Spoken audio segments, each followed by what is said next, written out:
This is The First Stone, Chapter 2. You could take this garbage and shove it up your... The final epithet was lost in the crash and clang of dishware and diner tray meeting hard tile floor. Mashed potatoes, peas, and meatloaf slid across the board expanse of white, followed closely by a pot of tea and a dish of custard. The girl who had just placed a tray on the bed table turned an astonished face toward the nurse in the doorway. Mary Clayton sighed wearily. I should have warned you about Miss Harris, Lisa. He doesn't think much of the pig slop, the elderly man snorted, banging a rail on the side of his head. Nothing but pig slop in this place. Or my Maggie. Maggie, look what they trying to feed me. Lisa Hamming braved a smile as she turned back to the patient. It's okay, Miss Harris. You don't have to eat this if... Maggie knows what I like, he snapped. Maggie knows. He looked past her toward the doorway and called, his voice cracked thin. Maggie, where are you, girl? Nurse Clayton clucked softly and moved toward the bed. Now, Miss Harris, you know Maggie isn't here, remember? The old man turned to her, his lower lip quivering. She's not here. The nurse's tone was low, professionally sincere. No, Miss Harris, Maggie's not here.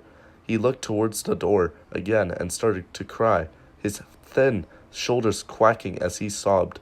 Ignoring the mess at her feet, Lisa placed her hand on the man's arm, gently squeezing it and speaking in soft tones. It's okay, Mr. Harris. No need to get yourself all upset now.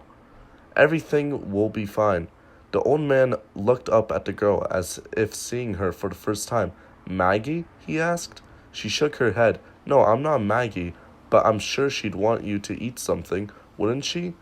How about some soup? Does that sound like something you'd like? You're not Maggie. The man's voice seemed to come from somewhere far inside him. No, I'm Lisa, but I bet the cook's been saving a bowl of soup for someone special like you. Would you like me to check? His eyes still leaking tears. He reached for her hand and gripped it like a lifeline. Will you bring it to me? Of course I will. You just lie back and rest. I'll take care of everything.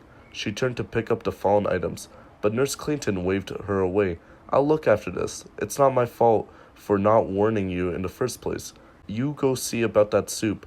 30 minutes later, the nurse poked her head in the door again to see the teenager sitting by Miss Harris's bed, chatting softly as she spooned the last of some chicken broth into the elderly man's mouth.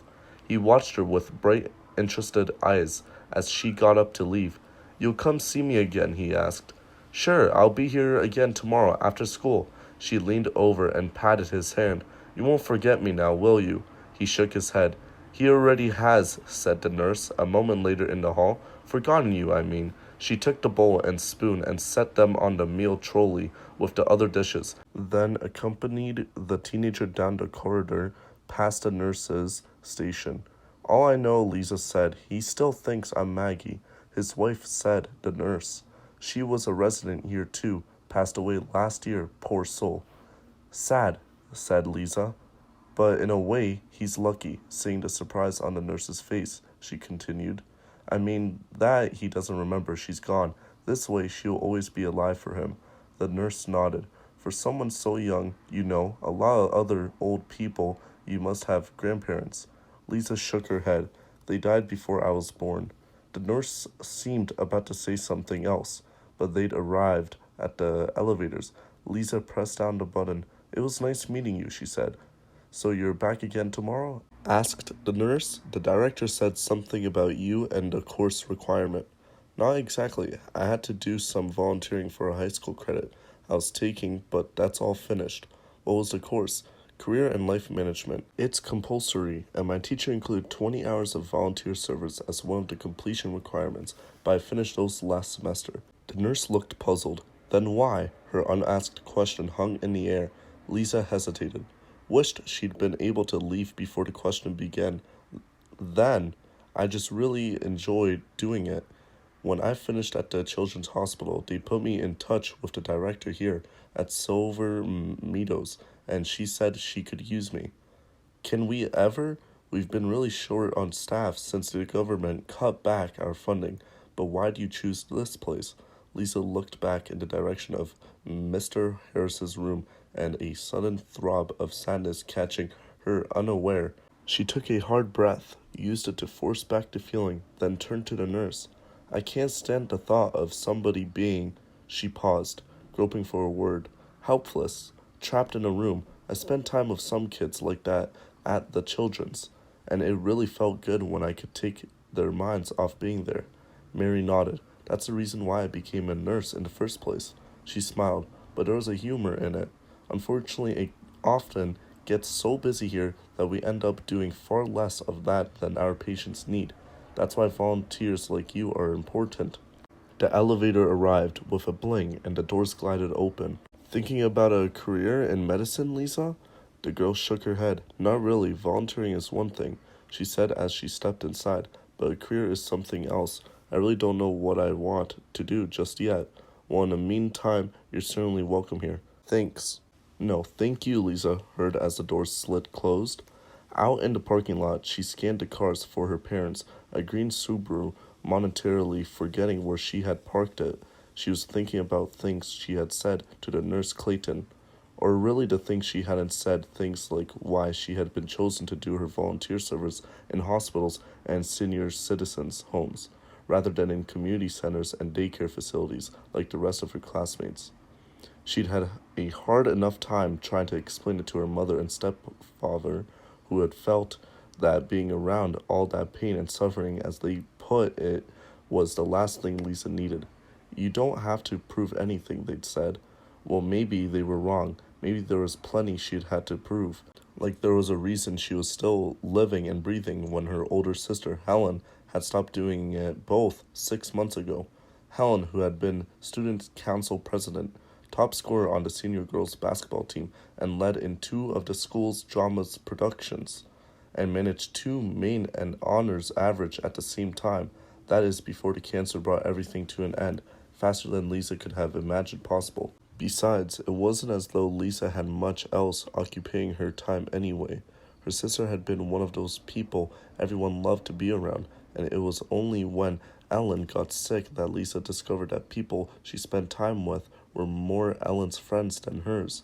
There were some like Robin and Jen who still called once in a while and even dropped by from time to time, but without Ellen there to make the moments seamless, getting together had seemed to become, for her friends anyway, more obligated than pleasure. The air had cooled somewhat since she'd arrived, but the late afternoon sun still felt warm on her neck as she crossed the parking lot and unlocked the Subaru.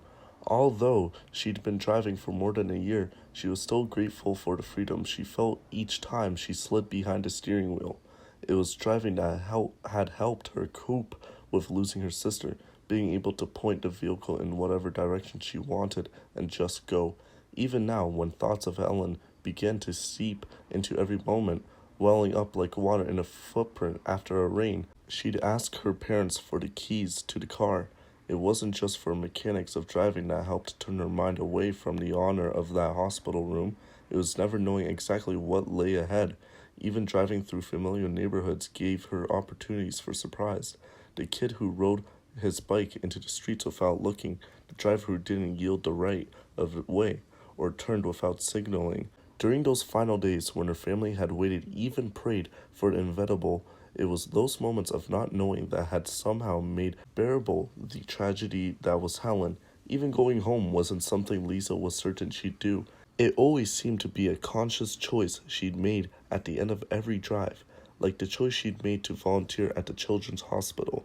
And now, here at Silver Meadows, she needed the feeling those places gave her, that her being there made a difference, unlike the time she'd sat with Ellen, who in those last few days hadn't ever seemed to know there was someone holding her hand, someone sponging her forehead, someone choking back sobs in the stillness of the room.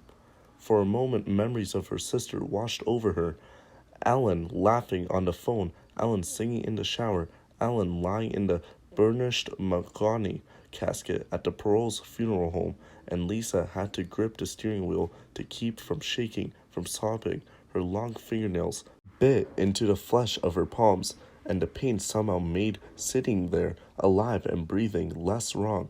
When the final wave shuddered through her, she slid the key into the ignition and started the car. Glancing at the clock on the dash, she saw she still had time for a drive before heading home.